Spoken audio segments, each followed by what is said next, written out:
Okay. Mini bot, I guess, 48 inches. Haven't weighed it yet. This is just hand launch. High start will come probably tomorrow.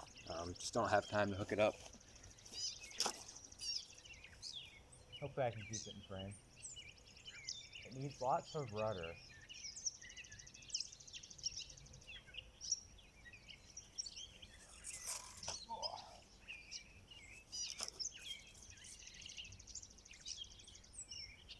I think I am going to widen the fuselage because it's pretty tight to make it all fit. But Still glides fairly well. Set my hatch. wow, oops, my wing has slid back. That explains it.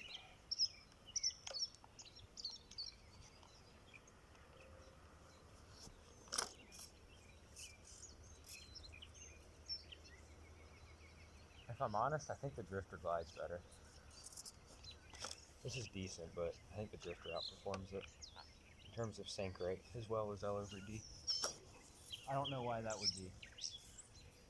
I didn't get my finger on the stick fast enough.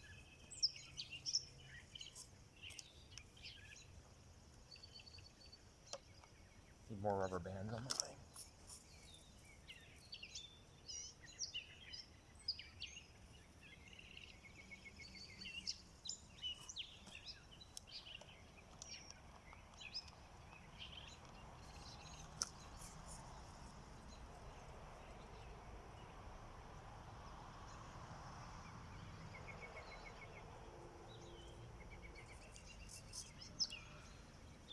So yeah, there it is.